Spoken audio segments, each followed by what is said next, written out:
Nous sommes donc à 2 semaines du premier tour des présidentielles et à 4 de savoir qui sera le prochain président de la République. Mais cette année, le second tour se fera lors d'un week-end de 3 jours, d'habitude favorable au départ puisque le lundi 8 mai sera férié. Alors si vous avez prévu d'être absent ce week-end-là, n'oubliez pas que vous pouvez avoir recours au vote par procuration.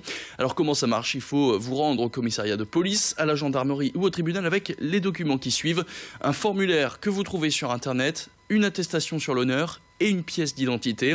Alors vous n'êtes pas obligé de justifier l'identité du mandataire, mais il doit être inscrit dans la même commune que vous, sans pour autant que ce soit dans le même bureau de vote. En 2012, lors des dernières présidentielles, 3 millions de Français avaient choisi le vote par procuration. À Lille, ce ne sont pas moins de 6700 demandes de procuration qui ont été faites ces dernières semaines. Un dispositif spécial qui a d'ailleurs été mis en place dans le hall du commissariat de Lille pour permettre aux électeurs de faire cette démarche rapidement. Dispositif que vous pouvez faire jusqu'à la veille du scrutin, mais attention au traînard. Explication avec Idil Gunaï.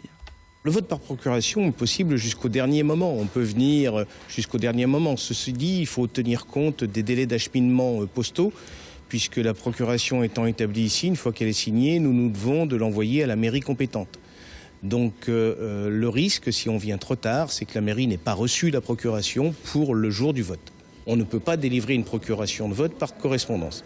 Ce qui fait d'ailleurs que pour les personnes qui sont malades, avec une demande et un certificat médical, nous nous déplaçons pour aller chercher les procurations. C'est le cas par exemple pour les EHPAD ou le CHR auquel nous allons consacrer une journée complète.